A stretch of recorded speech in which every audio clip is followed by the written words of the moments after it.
The sun filtered through the tall windows of the courthouse, casting long shadows across the polished wooden floors. The grand architecture of the building, with its high ceilings and ornate details, was a testament to the justice system's rich history. Yet, beneath its majestic facade lay a growing tension, a brewing storm that threatened to expose the cracks within. Judge Michael Anderson sat at the bench, flipping through the files before him. With over 25 years of experience, he was a figure of authority and respect, often admired for his firm but fair rulings. But today was different. Today, he felt a heaviness in the air, a palpable discomfort that made him uneasy. "Next case, please," he called out, his voice echoing in the otherwise quiet courtroom. The bailiff announced the case, State vs. Javier Martinez. As the young Latino man entered the courtroom, Judge Anderson's gaze fell upon him. Javier, in his early 20s, looked nervous and out of place in the formal setting. His clothes were simple, and his face bore the weight of apprehension. Judge Anderson felt a flicker of empathy. He remembered his own struggles as a young man, trying to navigate a system that often felt overwhelming. "Mr. Martinez," the judge said, gesturing for him to approach. "You are charged with a minor traffic violation. How do you plead?" "Not guilty, Your Honor," Javier replied, his voice barely above a whisper. The prosecutor stood up, presenting the evidence. A video from a traffic camera showing Javier running a red light. The footage played on a screen, and the courtroom watched intently as the image flickered. It was clear that Javier had made a mistake, but the prosecutor's tone was harsh, demanding maximum penalties. As the arguments unfolded, Judge Anderson felt the familiar twinge of frustration. Javier's lawyer tried to plead for leniency, emphasizing that this was a first offense and that the young man was trying to turn his life around. Yet the judge found himself leaning towards the prosecutor's demands, a harsh sentence feeling justified in the moment. "Mr. Martinez," Judge Anderson said, his voice firm, "you have shown a complete disregard for the law. I hereby sentence you to 30 days of community service and a fine of $500. The words hung heavy in the air. Javier's face fell, his eyes wide with disbelief. The courtroom erupted in whispers, the tension palpable. He had expected a warning, perhaps a small fine, but this felt like a hammer falling on him. "Your Honor, please," Javier stammered, desperation creeping into his voice. "I've been working 2 jobs to support my family. I can't afford that fine. Enough!" Judge Anderson interjected, his tone sharp. "The law is the law, and it must be upheld." As Javier retreated to his seat, shoulders slumped, the whispers intensified. Elena Ramirez, the deputy chief of staff for the mayor, watched from the back of the room, her brow furrowed. She had been following the case closely, intending to gather insights for the upcoming community reform meeting. But this ruling struck her as unjust. After the hearing, she approached Judge Anderson. "Excuse me, Your Honor," she said, her voice steady but firm. "Can I have a moment of your time?" He turned, surprised to see the intensity in her eyes. "Of course, Ms. Ramirez. What's on your mind?" "That ruling," she started, hesitating for a moment. "It didn't seem fair. Mr. Martinez deserved a chance to explain his circumstances." Judge Anderson felt a prick of defensiveness. "The law must be upheld, Elena. He broke it." "Yes, but is it fair to impose such a harsh sentence for a minor offense? This young man is trying to make a life for himself, and you didn't even consider that." "Considerations don't change the law," he replied curtly. Elena shook her head, frustration evident. "Justice isn't just about following the law, Judge. It's about understanding the people who come before you. We need to acknowledge our biases, or we'll never achieve true justice." Her words lingered in the air, cutting deeper than any critique he had received before. Judge Anderson felt a storm brewing within him, an unsettling sensation that began to crack the confident facade he had worn for so long. "Ms. Ramirez, I appreciate your perspective," he said, trying to maintain his composure. "But I have to do what I believe is right." "Right for whom?" Elena pressed. "For you? For the law? Or for the people who depend on the system to be fair?" With that, she turned and walked away, leaving Judge Anderson standing alone, questioning everything he had known. The next few weeks felt like a blur for Judge Michael Anderson. The courtroom had become a battleground, not just for the cases that crossed his bench, but for his conscience as well. Each case he presided over began to weigh heavier on his mind, and the faces of those he judged haunted him, especially Javier Martinez. Despite the conviction he had felt in his ruling, Judge Anderson began to question if his commitment to the law truly served justice. He often found himself replaying the moment he had sentenced Javier, recalling the look of despair on the young man's face. Was he just another cog in a machine that perpetuated inequality? One evening, after a particularly grueling day, he sat alone in his office, staring at the stack of case files before him. The weight of his responsibilities pressed down on him like a vice. His phone buzzed, snapping him from his thoughts. It was a text from Elena. "Can we meet? I think it's time to talk about real justice." Curiosity piqued, he agreed, and they arranged to meet at a local cafe. When he arrived, Elena was already seated, her expression serious but welcoming. "Thank you for coming, Judge. I know this isn't easy, but we need to have an honest conversation about what justice means in our community." He nodded, still feeling the unease that had settled in since their last encounter. "I'm listening." Elena leaned in, her voice low. "We both know that the legal system is flawed, especially for people like Javier. He represents many who face the same hurdles, people trying to navigate a system that seems stacked against them." "And what do you propose?" he asked, intrigued yet skeptical. "Reform," she replied, her eyes lighting up with passion. "We need to advocate for a more compassionate approach to minor offenses.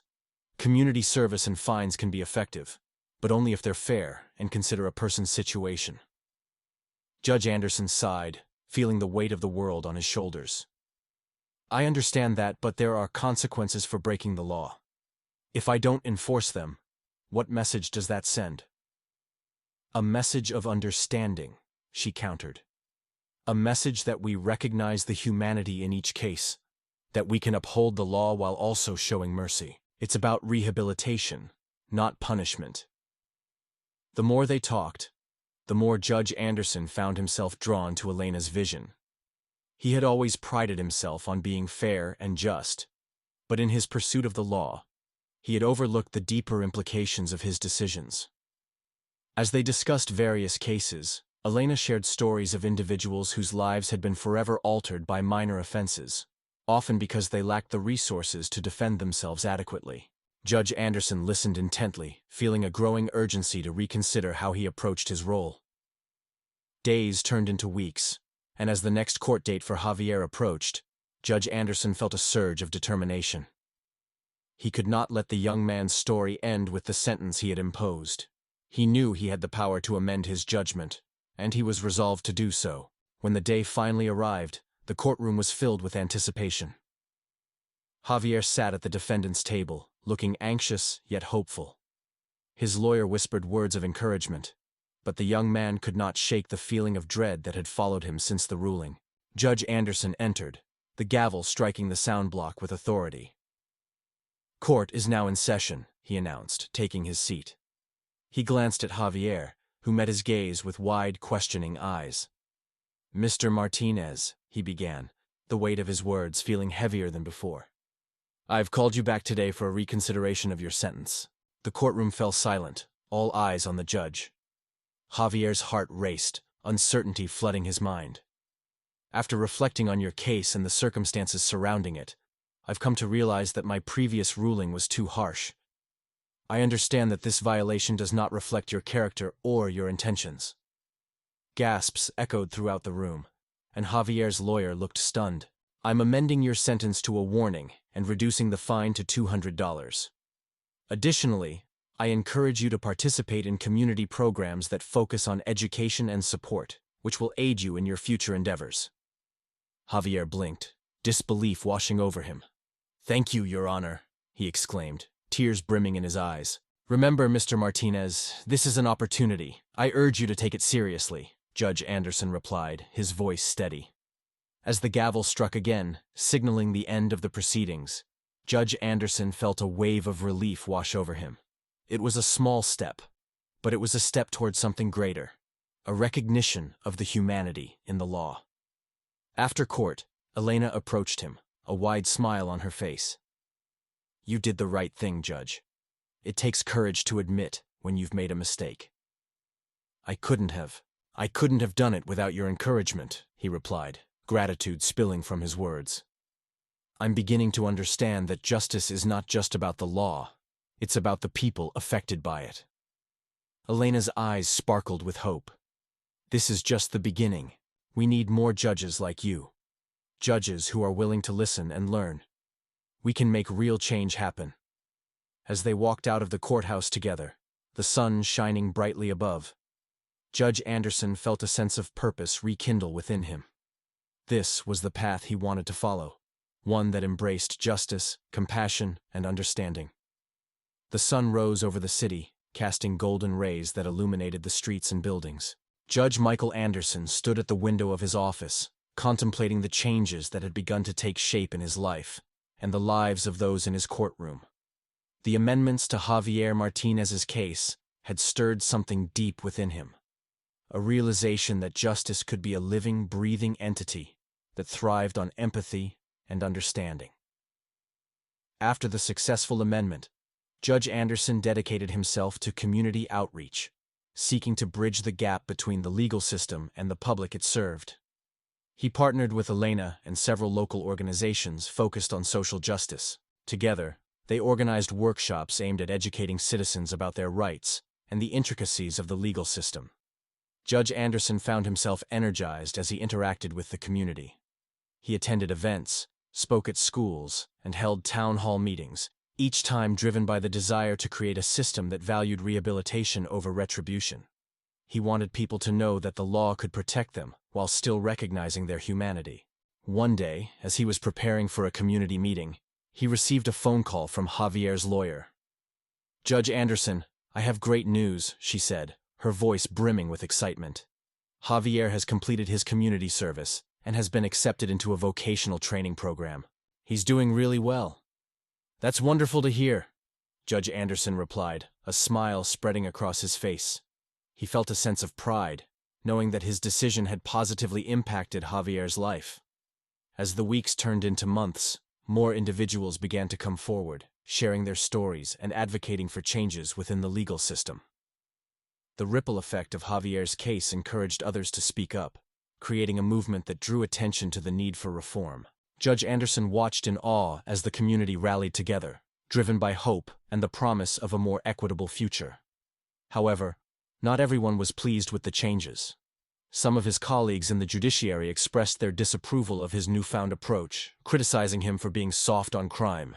They argued that a lenient stance could encourage lawlessness and undermine the authority of the court. During a judges' conference, one of his peers confronted him directly. "You're setting a dangerous precedent, Michael. The law is meant to be enforced, not negotiated. This is a slippery slope."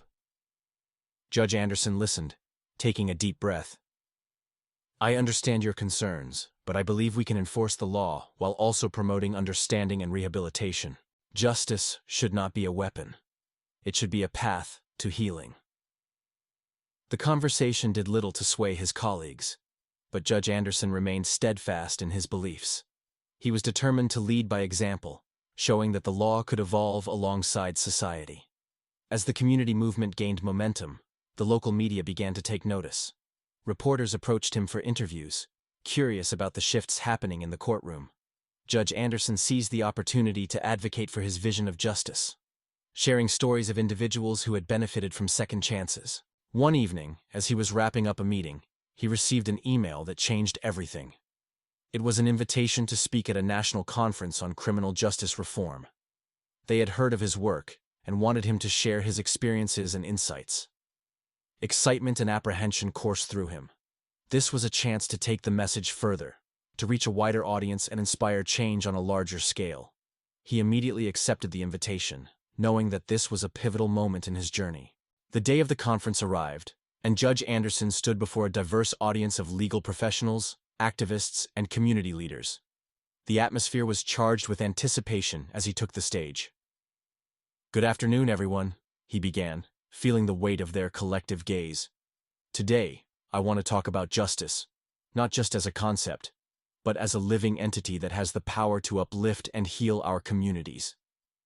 He shared Javier's story, detailing how a moment of understanding had shifted the trajectory of a young man's life. He spoke about the systemic issues facing marginalized communities, emphasizing the importance of empathy within the legal system. Justice should not simply be about punishment, it should be about restoration, he urged. We need to ask ourselves, how can we support individuals in making better choices, rather than just pushing them further into despair? As he spoke, he could see the audience leaning in, nodding in agreement. His passion was contagious, and he felt a wave of hope wash over him. This was a shared journey, one that united people from different walks of life under a common cause. When he finished, the room erupted into applause. Judge Anderson felt a sense of fulfillment wash over him. This was more than just a conference, it was the beginning of a movement. In the months that followed, the push for justice reform gained traction.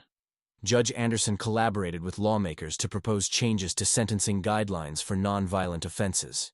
He worked tirelessly, fueled by the stories of individuals who had faced the harsh realities of the system. Meanwhile, Javier continued to thrive. He graduated from his vocational training program and landed a job at a local company.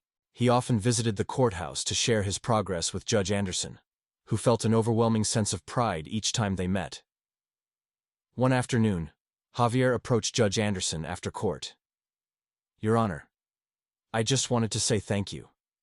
You changed my life. I never thought I'd have a second chance, but here I am." Judge Anderson smiled, a warmth spreading through him. "No, thank you, Javier. You're the one who made the choice to change. You've inspired me just as much as I hope I've inspired you." As they spoke, Elena joined them, beaming with pride. This is what justice looks like, people supporting one another, believing in each other's potential. Judge Anderson nodded, feeling the weight of their shared journey. Together, they had sparked a change that resonated far beyond the walls of the courthouse. With each passing day, Judge Anderson felt more at home in his role. The path he had chosen was not without its challenges, but he had found purpose in advocating for those who needed it most. He understood that justice was not a destination.